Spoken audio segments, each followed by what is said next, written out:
Your sister is infertile, so you will carry this baby for her. You hand over the child to Sophia, she collects the $525,000, and you disappear back into obscurity. You are merely the surrogate, Elena. My mother did not hesitate. She pushed the legal document across the marble counter, staring at my 7-month pregnant stomach with zero warmth and complete ruthlessness. She was not requesting a kindness. She was commanding me to surrender my unborn son so my sister could access our grandmother's fortune.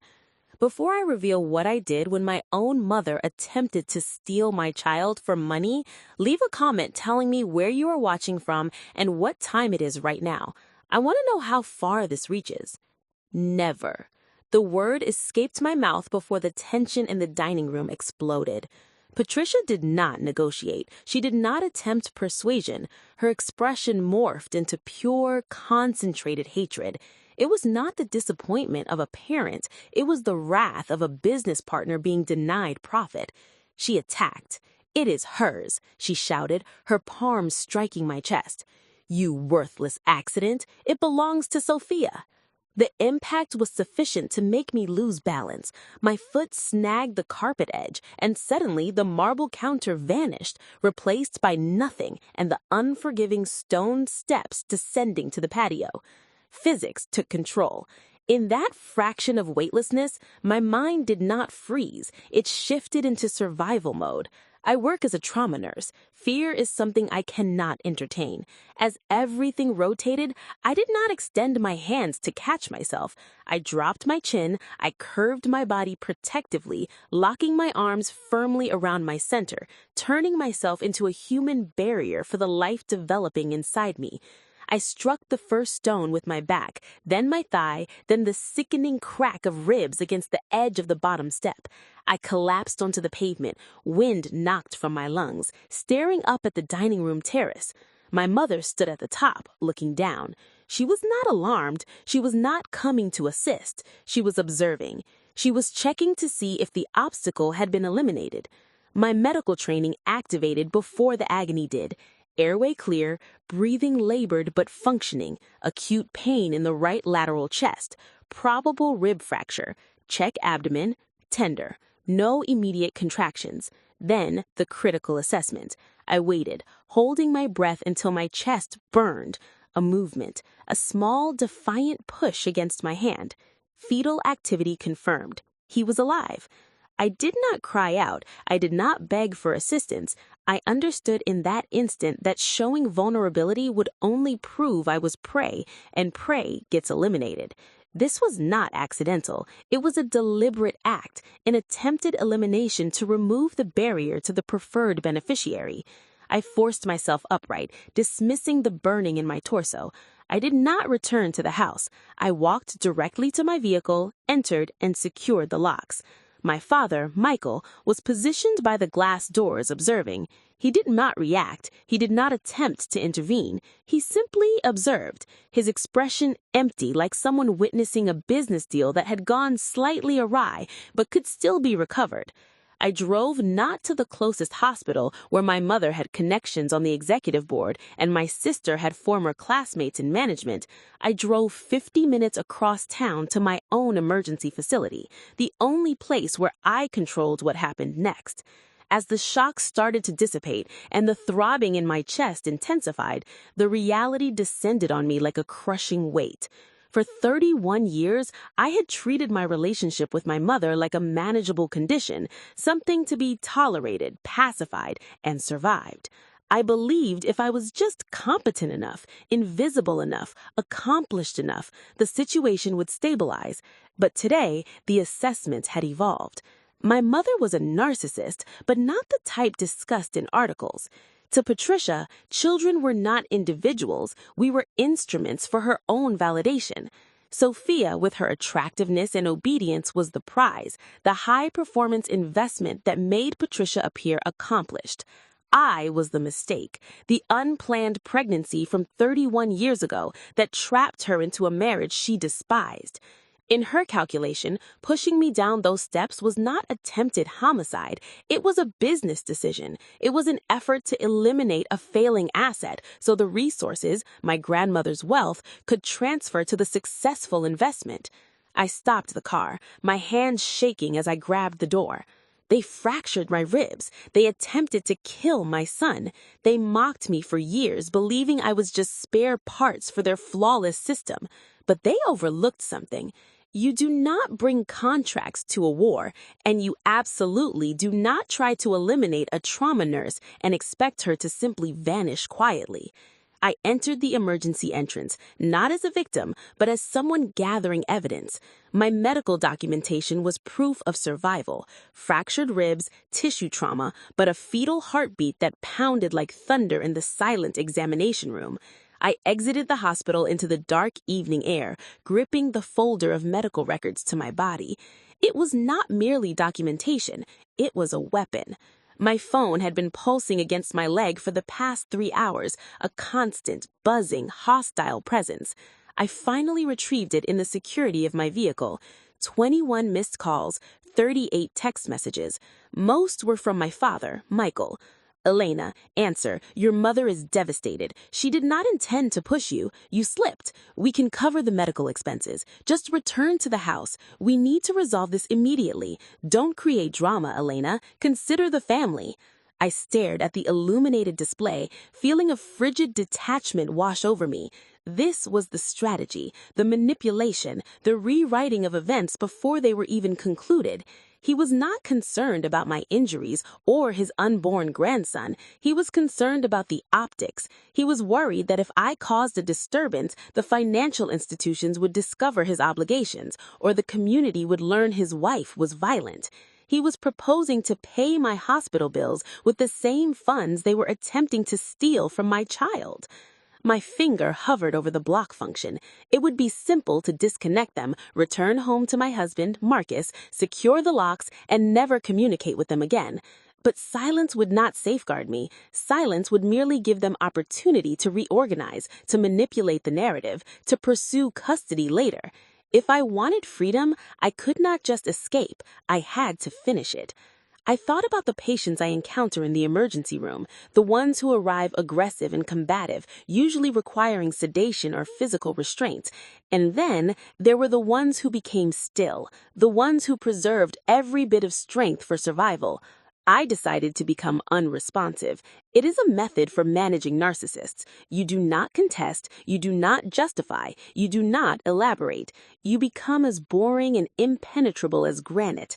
You allow them to assume whatever they want about your silence until they feel secure, until they become reckless. I did not respond to the allegations. I did not transmit images of my injuries. I did not yell that he was dishonest. I composed a single, precisely worded message. It had to appear like capitulation. It had to sound like the defeated daughter they anticipated me to be. I am frightened. I do not want confrontation anymore. I am prepared to discuss the document. I paused, watching the typing indicator appear instantly. They were monitoring. They were eager. I added the stipulation, the one element that would activate the trap. But not at the house. I cannot return there. I will meet you at Mr. Morrison's office tomorrow. Please just bring the documents. The reply came within moments. Excellent. We knew you would understand. We will see you at 11 a.m. Do not be late. I lowered the phone. Excellent. The patronizing tone dripped from the screen.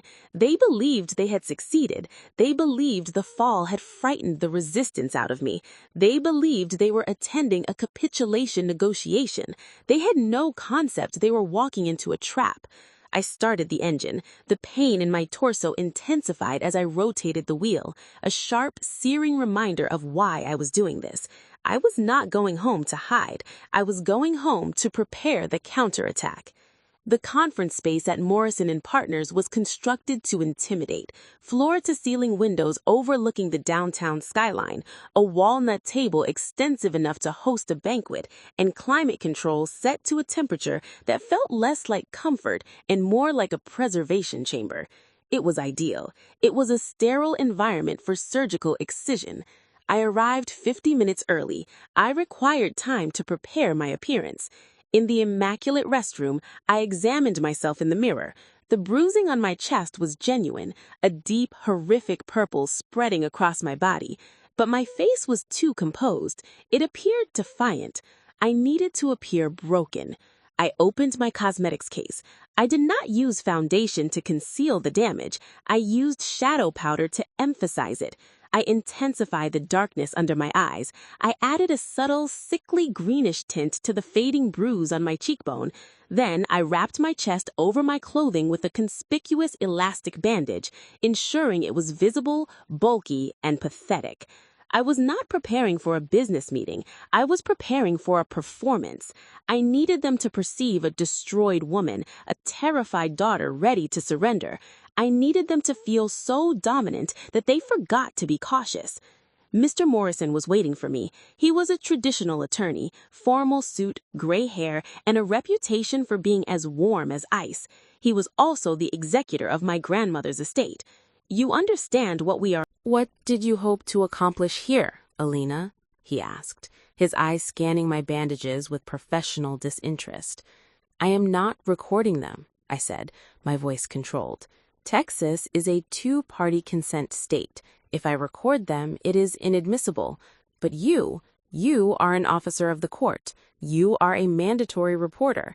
If they confess to coercion or threats of violence in your presence, it is not hearsay. It is testimony." He nodded once, a predator recognizing another predator. "I will leave the door to my office slightly open. The associates are in the corridor. Just get them speaking. They enjoy speaking," I said, especially when they believe they have won. At 10:58 a.m., they arrived. Patricia led the entrance, naturally. She was wearing a beige-colored suit that probably cost more than my rent, her hair styled into an impenetrable fortress of blonde. She surveyed the space with contempt, as if the environment was beneath her standards. Michael followed, appearing anxious and pale, clutching a briefcase like a lifeline. And then Sophia, my sister. She wore large sunglasses and a scowl, appearing bored, as if stealing my child was just another tedious task she had to complete before lunch. They did not inquire about my condition. They did not observe my bandages with worry. They observed them with irritation, like I was wearing an inappropriate accessory. "Let us complete this quickly," Patricia said, dropping her handbag on the table. "We have appointments at 1 p.m. I sat at the distant end of the table, making an exaggerated effort of grimacing as I lowered myself into the seat. I maintained my posture curved, my gaze lowered. I observed them settle in. They appeared comfortable. They appeared entitled. But then I noticed something. Patricia was not observing me. She was observing her phone, typing frantically beneath the table. It was not casual browsing. Her fingers were moving rapidly, her eyes shifting around the space. I have witnessed that expression in the ER waiting area, the expression of someone coordinating a backup strategy. Who is she messaging? My thoughts raced. Michael was here. Sophia was here. Who remained? Then I recalled Aunt Rachel, Patricia's sister, her accomplice, the one who executed the unpleasant tasks whenever Patricia wanted to maintain distance. I realized with a surge of cold understanding that Patricia hadn't just arrived here assuming success.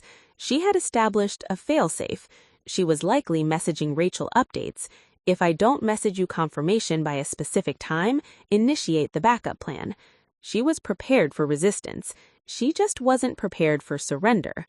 I took a trembling breath, allowing my voice to shake sufficiently to sell it. "Did you bring the documents?" Patricia smiled. It was the smile of a hunter watching prey walk into a snare. "Right here, darling. Just sign on the designated line and we can all return to being a loving family." She pushed the document toward me. The trap was established. Now I just had to lure them into triggering the explosive. I picked up the pen. My hand wasn't trembling because I was frightened. It was trembling because I was restraining a wave of adrenaline. I allowed the tip to hover over the signature space, watching the ink seep slightly into the expensive paper. "Why the urgency, Dad?" I asked, maintaining my voice subdued. "The trust does not distribute for another 8 months. Why do you require the document today?" Michael reacted as if I had struck him. He wiped perspiration from his forehead with a handkerchief that appeared worn. He wasn't just anxious, he was panicking. "It is complex, Elena. Just sign the document." "I cannot," I whispered. "Not until I comprehend. Is it the property? Did you lose the beach house?" "I did not lose it," he snapped, striking his hand on the table. The sound made Sophia startle, but Patricia did not even react. She just continued typing on her phone beneath the table. "I used it as collateral, all right. I borrowed against the value to cover some deficits." "Deficits?" I pressed. "You mean the speculations?" "It wasn't just speculations." He stood up, unable to remain seated. He walked to the window, his back to me, his reflection appearing against the skyline. "I borrowed from dangerous people, Elena. Private lenders, criminal financiers.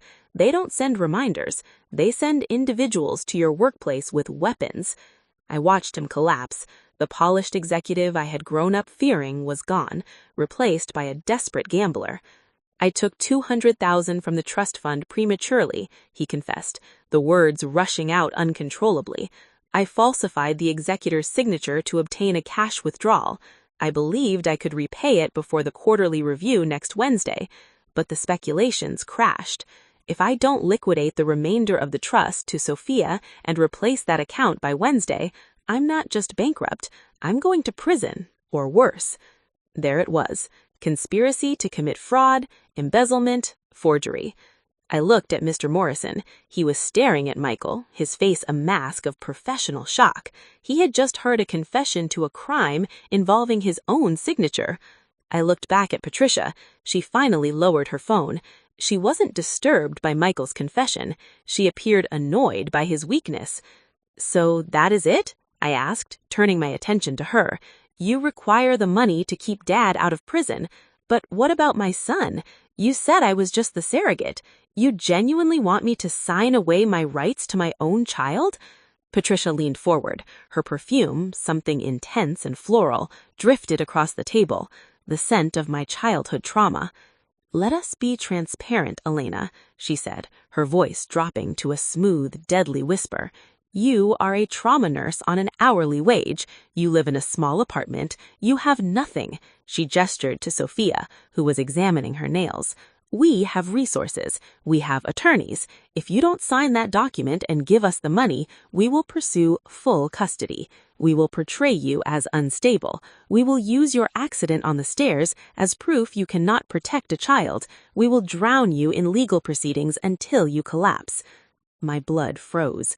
This wasn't just greed, it was total destruction. She was threatening to weaponize the legal system to steal my child because I wouldn't finance her husband's crimes. For a moment, the fear was genuine.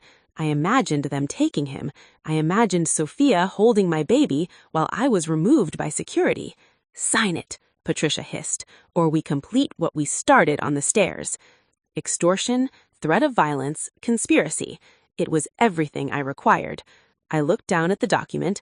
The waiver of parental rights stared back at me, a contract to sell my soul. I took a deep breath, allowing the submissive mask to dissolve. I stopped trembling. I straightened my posture. When I looked up, my eyes were clear. "You ungrateful—" Patricia surged from her seat, her hand raising instinctively as if to strike, forgetting where we were, forgetting who was observing. "I didn't sign," I said, my voice cutting through her rage like a blade. "But I believe Mr. Morrison heard sufficient." I pointed beyond her shoulder, toward the heavy wooden door connecting the conference space to the main office. It had been partially open the entire time, just slightly, but sufficient for sound to travel, sufficient for a witness. The door opened. Mr. Morrison stepped through, his face stern. He wasn't alone. Accompanying him were two uniformed officers who had been waiting in the reception area for the signal. The atmosphere in the space seemed to disappear, extracted by the sudden terrifying reality of consequences. Michael made a sound like a wounded animal, a high, thin cry that caught in his throat.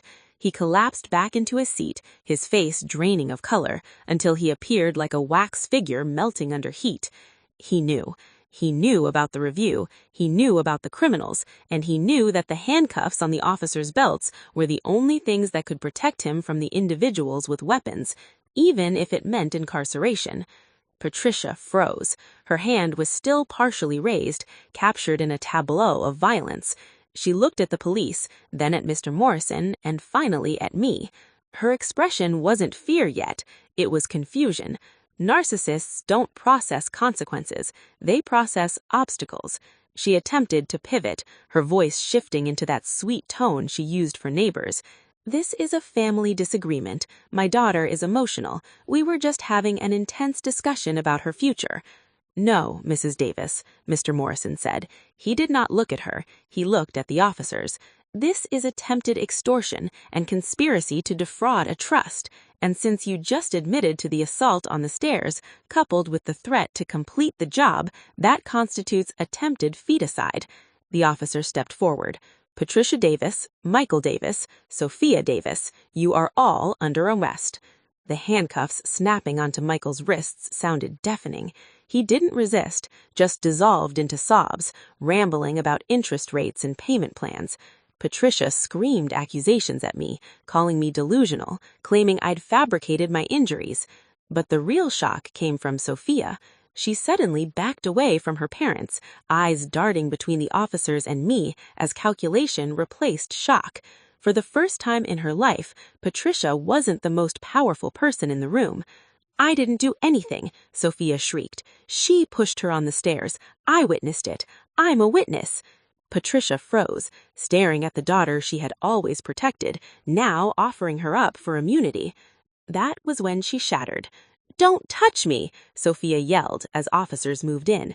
"You're an accessory to conspiracy," one said, restraining her. I watched them depart, Michael crying, Sophia protesting, Patricia hollow-eyed. When she glanced back at me, there was no hatred remaining, only emptiness. The waiver of parental rights form still sat unsigned on the table, the document that had cost them everything. Mr. Morrison told me to go home. Marcus met me in the corridor and pulled me into an embrace.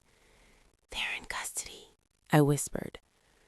We removed the fake bruises, unwrapped bandages, ordered Chinese food, and tried to breathe again. At exactly 8:30 p.m., police lights flooded across our living room. A loudspeaker announced my name. Officers surrounded the house.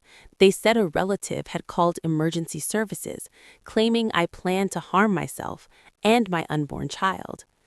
I knew immediately, Patricia. She'd triggered a contingency plan if she couldn't message confirmation. Her sister would report me, even from custody. She was attempting to destroy me. I stepped outside with my hands raised and calmly explained. I showed them my phone, no message, provided them Mr. Morrison's contact. The sergeant called him. 45 seconds later, everything changed. They withdrew. "I'm sorry," he said. "We'll be adding this to her record." The lights disappeared. The aftermath was devastating. Michael pleaded guilty. Patricia faced extortion and false report charges. Sophia was disinherited. They lost their properties, their reputation, their access to me. 8 months later, I folded baby clothes in a peaceful nursery. The trust fund was secured. My number, locks, and identity were changed. My son kicked. "You'll only ever know love," I whispered.